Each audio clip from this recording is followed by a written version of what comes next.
Hi guys, welcome back to the channel. Today we are doing something a little bit different. Today we are digging a hole to put our above ground pool down inside the ground. We are doing this mainly because of our friend who is in a wheelchair, because it is hard for her to climb upstairs to get into a pool. So this way she can just sit on something and slide in. So let's get into it.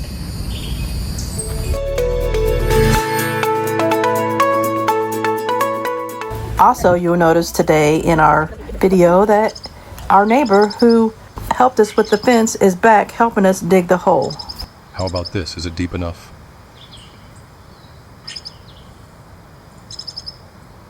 Should I go a little lower? Yeah, I think you should go a little bit lower.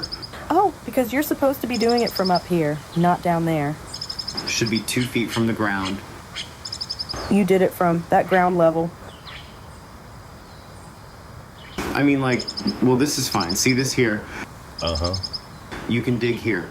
Due to the presence of background music during our work, and in order to comply with copyright regulations, it is necessary to add a voiceover to the video to clearly convey its content. In this particular scene, Casey is engaging in a detailed conversation with our neighbor.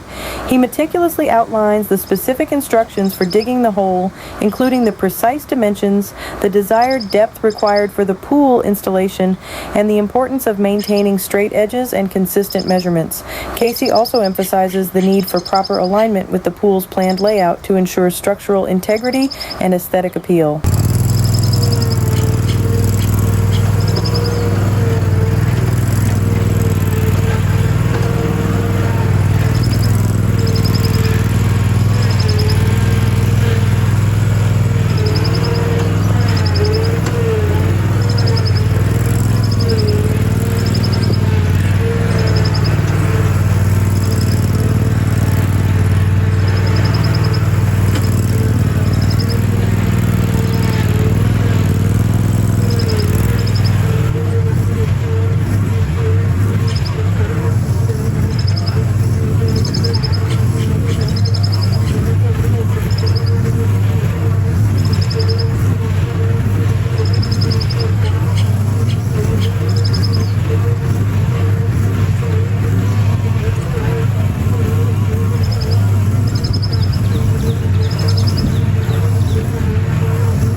Anybody ever seen one of these before? It's a green looking fly. I don't know if you can see it.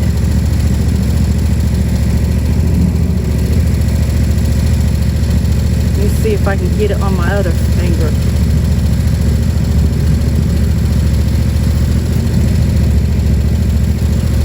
Hopefully it's focused on it. I can't see the other side of the camera. But it's green.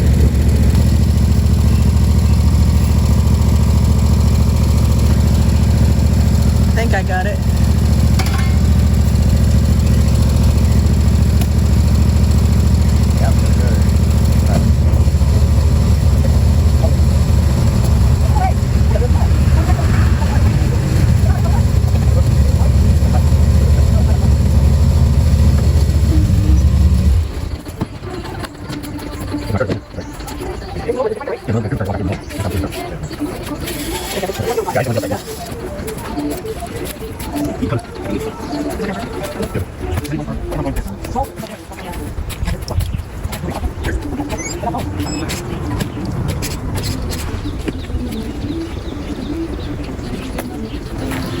This root literally looks like a potato. It does.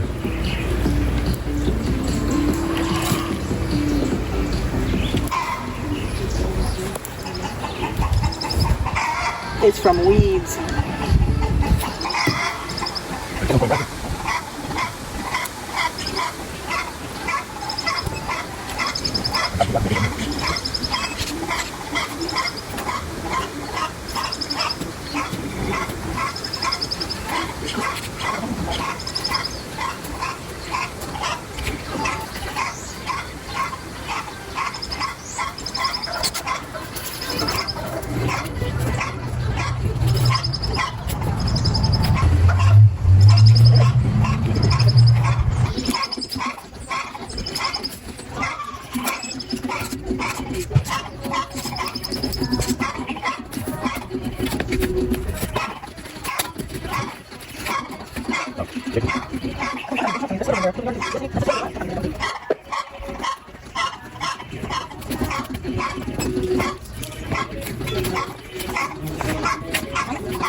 Found a little yellow flower on the ground. I don't know where it came from. I don't see nothing around here with little yellow flowers on it. The ones I do see is littler than this. I'm not sure. Anyone know what kind of flower this is?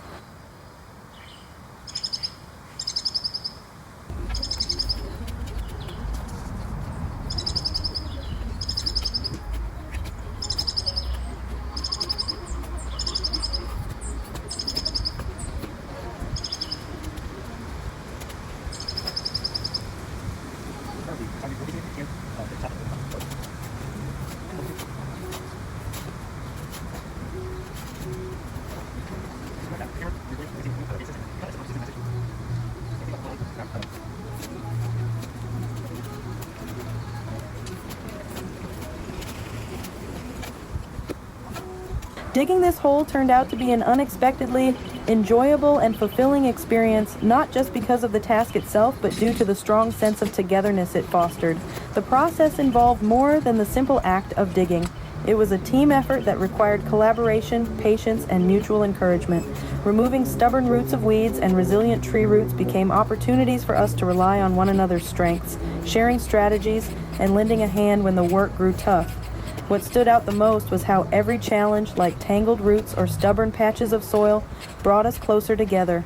We laughed at the unexpected surprises hidden beneath the dirt, cheered each other on during moments of struggle, and celebrated small victories with laughter and smiles. The rhythm of our shovels hitting the ground synced with our growing bond, turning hard labor into a shared adventure. The sense of accomplishment grew with every inch we progressed, as we saw the whole taking shape according to our planned dimensions. Despite it being just a whole, the combined effort, shared triumphs, and heartfelt connections made the day feel exceptionally productive. It was more than physical work. It was a day of teamwork, friendship, and creating memories that left us feeling proud and closer than ever.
11:30 in the evening.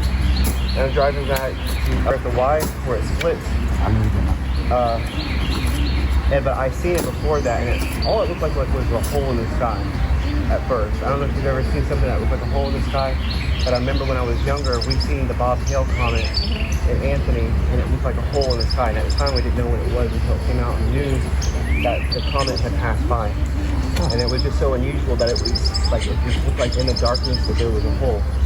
So White hole. A white hole. So this looked like that too, only it was moving quicker, and it was off in the distance, but then I seen it coming more down as I'm going out, or coming back out. And it gets down to where it's like about 75 feet or so above the ground. It was just above the tree line, and about maybe 300 feet or so off the road, right there at Wrigley Field. I know you're talking about the ball. Yeah, and it came on the down, opposite side of the road, though. and now it didn't look like that hole. You could see that it was spinning around, and there was circular lights around it, and it was just spinning, and like how you might see in a movie, a light shine down, Like a beam of light. a beam of light, and I'm waiting for something to get picked up. But we're so like, this isn't back whenever, you had smartphones, like, Yo, way back that time, yeah. Oh, it was like 2010, 2009, Yeah, you something ain't like had that. that technology. We didn't have like the smartphones like they have now. I was gonna say, you could have recorded that, dude. But she had a camera. Oh, man. So we're sitting here looking at it like, is this what we are seeing? Like, this is definitely like a UFO. It's making no sound, and there was no traffic. It was like black outside. One semi-truck goes by, and so she's like, oh, I got my camera. So she goes and she grabs her camera, but it's one of those ones you gotta click the power button, and the lens has to come out, whatever. So it takes a second. And I kept trying to turn it on. It wouldn't turn on. The camera would not turn on.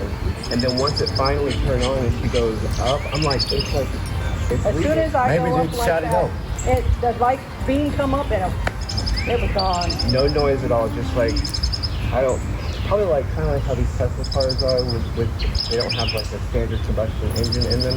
And so whenever they speed up and go, you don't hear like a muffler or anything like that. They just like, they go. And that's what it was like. And in a matter, I tried to turn around in the median and go after it, but I started going in a matter of maybe 10 seconds or so. You could tell it was from where we were at, had to have already been like down in Ocala. Wow. Like how quickly it, Yeah. That gave me the chills just thinking about that. I was wondering who they were picking up over there.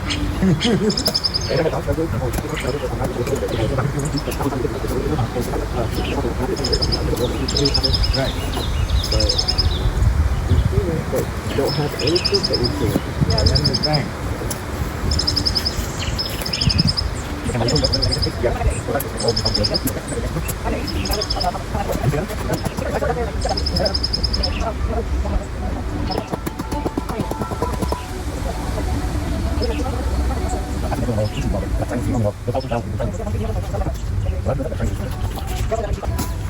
that one needs a chainsaw. What needs to be Right over here. I got it cleaned up. Oh. There's three. It's never very like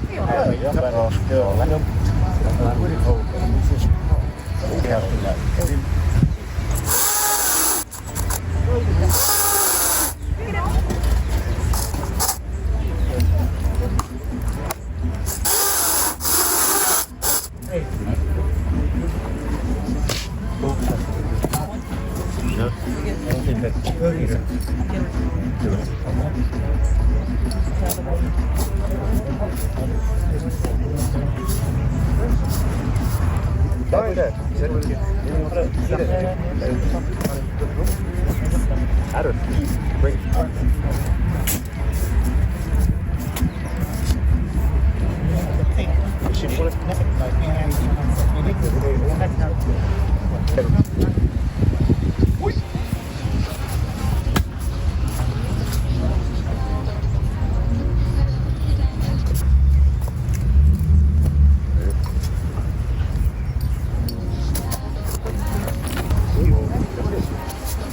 That's it.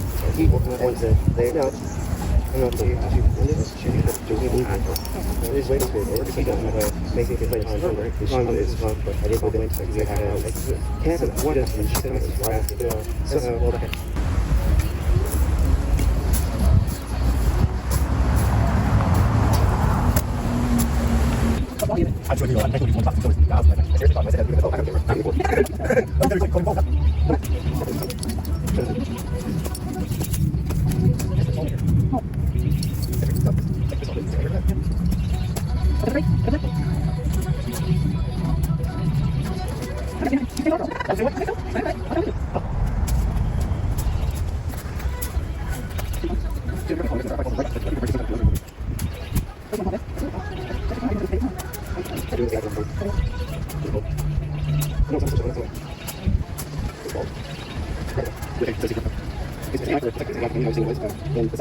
Found another little green bug. So she was being rude, though. Yeah. Basically, it's a bad word, really.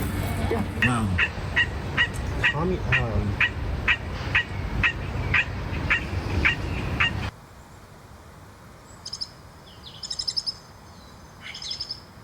While we were digging, I stumbled upon an intriguing creature nestled within the soil, a pink-looking worm measuring approximately 6 to 8 inches in length. Its unusual appearance immediately caught my attention, prompting me to pause and examine it more closely.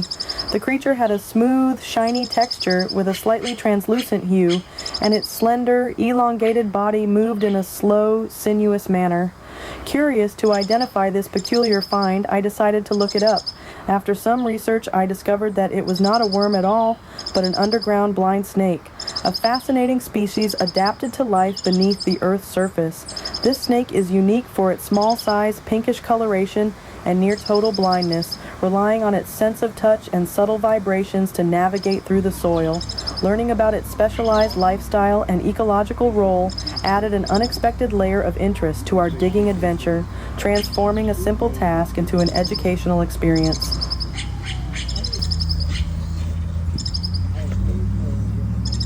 After discovering the fascinating underground blind snake with its smooth, pinkish, translucent body and mesmerizing sinuous movements, I felt a sense of wonder and respect for this unique little creature.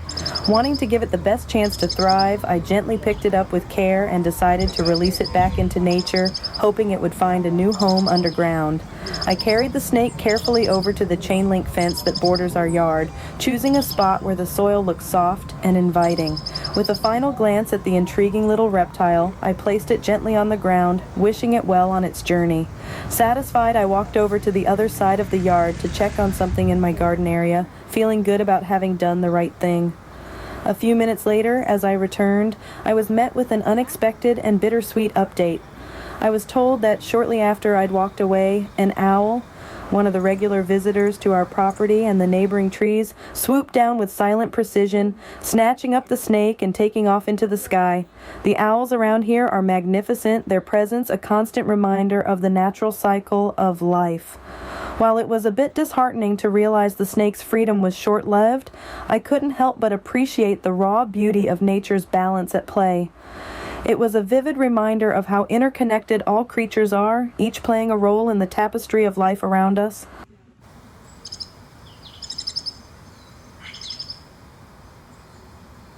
Is that a wasp?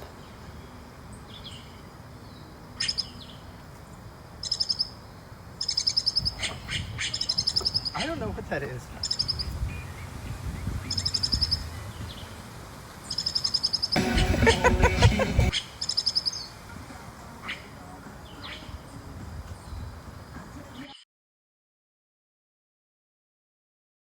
As we reached this part of our project, the summer heat was relentless, and our iPhone couldn't quite keep up.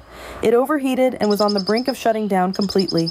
Despite the technical hiccup, we managed to snap a few photos to capture the moment. These pictures showcase the final stretch of our pool digging adventure, where we were fully immersed in the task, determined to see it through. With sweat dripping and shovels in hand, we worked, carefully refining the hole to meet our planned dimensions. Each scoop of dirt felt like a small victory, especially as we navigated around stubborn roots and compacted soil. The togetherness and teamwork shone through even in the photos, reflecting the shared effort and the countless laughs we exchanged amidst the hard work. Those few snapshots captured more than just the physical progress. They held the essence of our determination, the bond we strengthened throughout the project, and the memories we created under the bright, unforgiving sun. It's amazing how even a few photos can tell a story of perseverance, friendship, and the satisfaction of a job well done.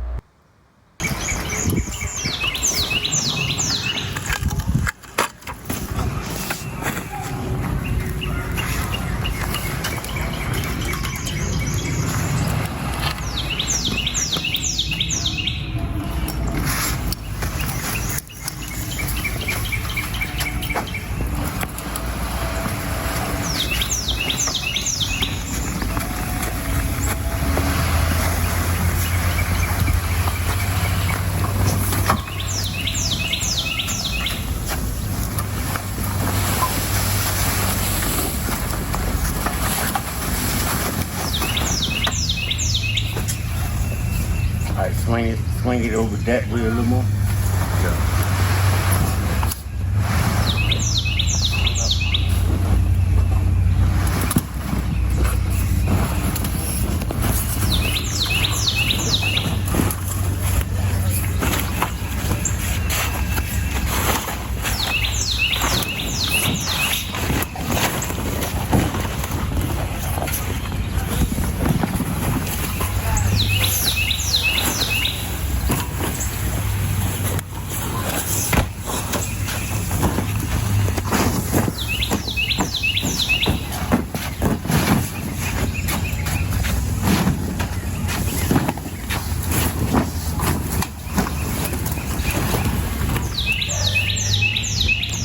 Oh, is there room over here?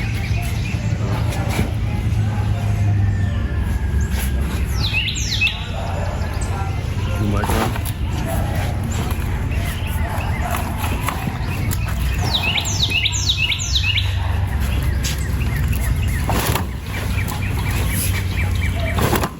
The water is scraping your legs out, you know that, right?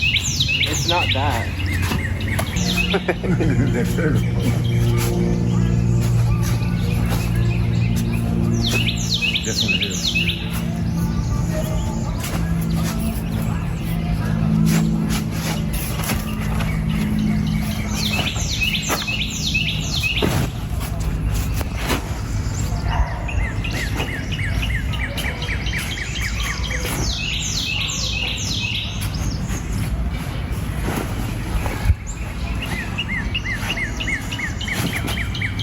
Didn't your food came with everything?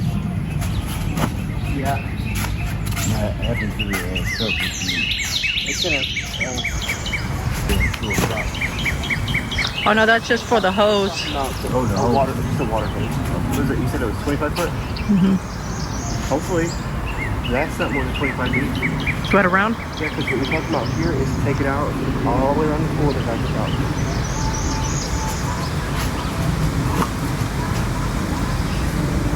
But I am going to need the leaf blower.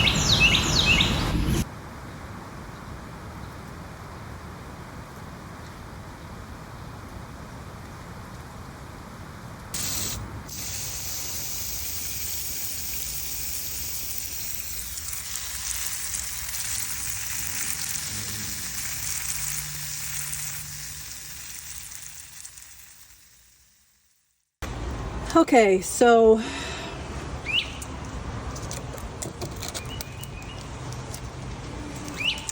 back in I think it was February. Let me see, did I put the date down?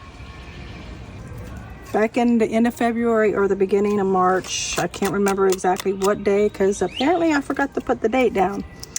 But I planted weeds inside of these. and none of them took. I don't know why. I don't know if it planted them too early or if it was too cold outside. I mean, I live in Florida, so I don't know if the weather was too cold for them or what was going on. But after I noticed they wasn't growing, I did take the lids off and let them try to breathe. And March 16th. There you go. That's the dates. March 16th and March 17th. I knew I had the dates somewhere. I decided to take the lids off so they could have more air to breathe, because I was thinking maybe these holes just aren't enough. So I took the lid off and still nothing was happening. And then I decided, well, maybe it is too cold for the plants. So I decided to start giving them warm water instead of cold water. So when I started doing that, then I got this one started growing, and there's a small one right here that started growing. I mean, mind you, today is the 12th. It's taken that long because these things was too cold. This one is Dutch clover, and this one I pulled the thing out, so it's either dill or lemon balm. I won't know until it gets a little bit older. And then I have one other one that started here. This one here is broadleaf. So I left these ones in here. The other ones, I wanted to see if they would continue to grow. The other ones, I took the dirt and dumped it out. If they start to grow, I'm gonna use this dirt to replant other things. But if the other stuff starts to grow, then hopefully they grow together and one doesn't overtake the other one, because one is a weed and I am planting fruits and vegetables in this dirt now. So hopefully everything works out okay. I see there's a seed right here. This is the silver dollar seed. Nothing, no root, no nothing. I may run across some of the other ones and I can just throw it out. But if not, then we will see how it goes. Okay. Let me put my gloves on here so my hands don't get real dirty here. This is fairly wet dirt because these were outside last night and it stormed. So the dirt is like, if you can see the dirt, how much water is in it, because it stormed last night and these were left outside. So I'm gonna try to get the much water out as I can and then put it over here.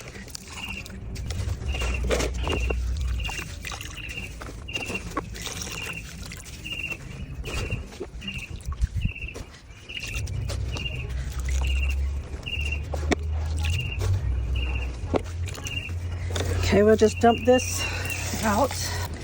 I'm gonna split this up, put some over here. So I'm gonna make me some more dirt to add to it. I have, I forgot one thing. Gotta go get it. Okay, now I'm back. Okay, I have my Happy Life cow manure. I'm gonna add that in.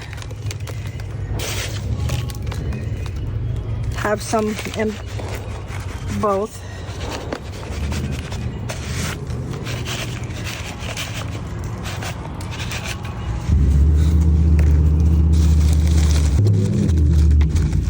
And I have my rice hulls, and I'm gonna add those in. I forgot to bring a knife.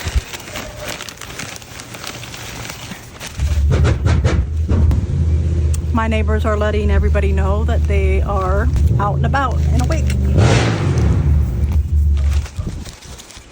And then I have, this is sawdust from the tree stumps that we sawed down.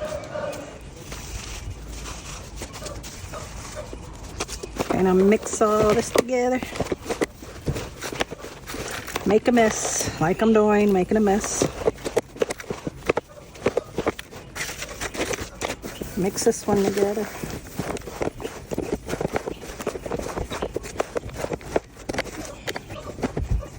Okay, got this all together. And I'm gonna reuse these, putting the dirt in.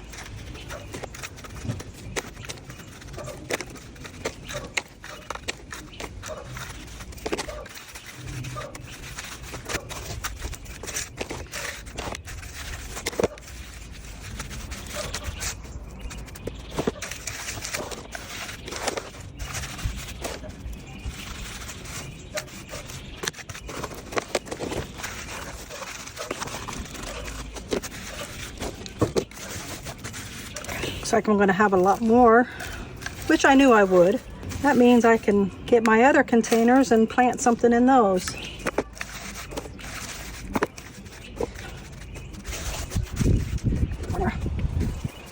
So I got different things that I'm going to plant.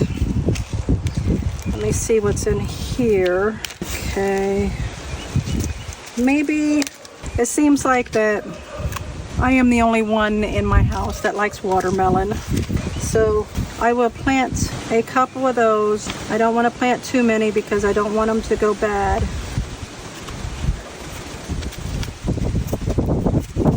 It is really windy out today.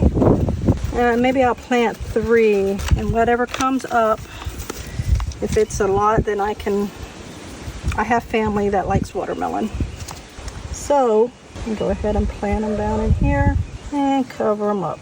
I gotta make sure that, because I don't have my printer out here with me today because I didn't want to get it all dirty, I gotta make sure that I put things like where I know what's planted in that spot.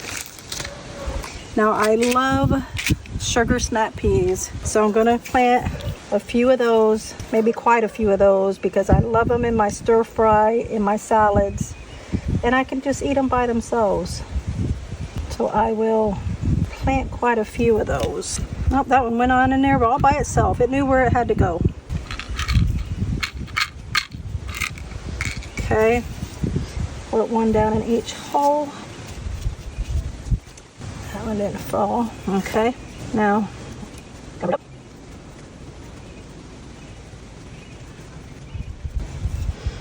Okay, so I will sit these like that, set them aside, and start with my next one. This one looks like it might need a little bit more dirt. There. This is Great Northern beans. I'll put those down inside there.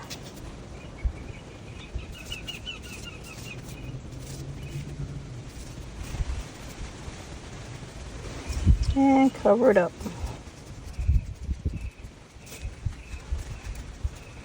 Okay, that's Great Northern beans. Got to get one more. Okay.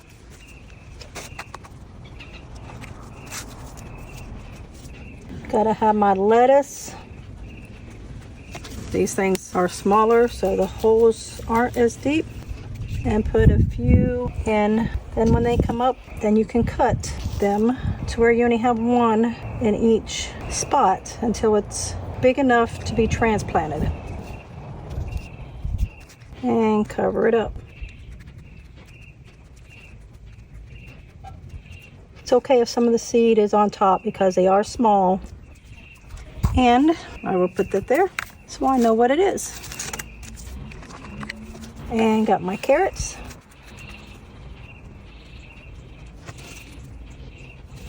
Okay, I thought I had some cucumbers, but I'm not seeing them. I was going to plant some cucumbers in here too, but I guess I'll just plant all carrots. I mean, I love carrots. I got to plant my cabbage next because I love coleslaw. So same with these, when they start growing, just cut them so where there's only one in each area. But carrots.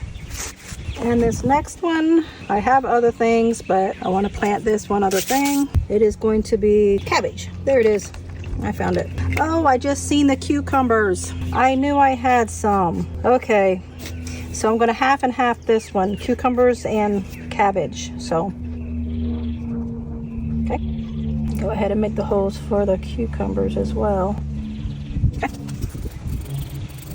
This is Dutch cabbage.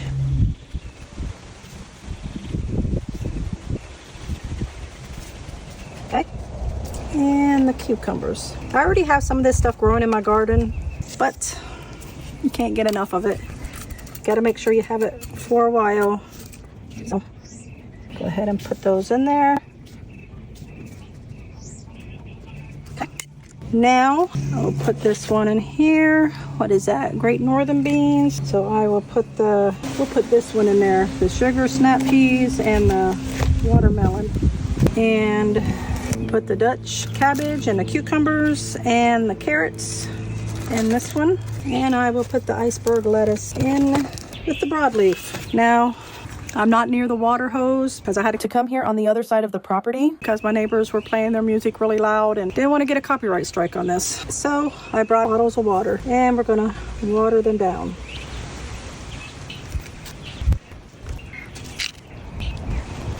Okay, and then I gotta put some more dirt on this one. It seems like my beans didn't have enough dirt. And then I'm gonna label them and set them aside and see what they look like in about a week. 1 week later. Well, it's been 1 week and my great northern beans are not doing anything. I'm not sure why.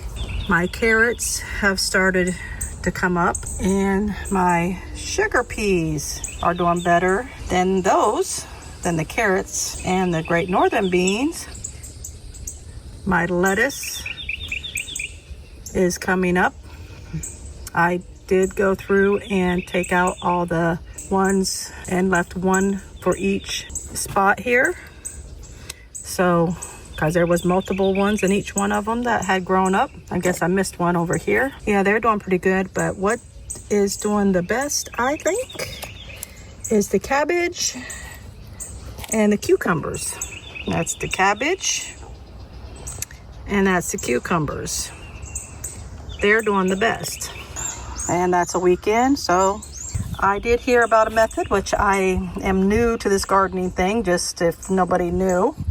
I learned that you can plant peas with corn, and it's called something, the Three Sisters.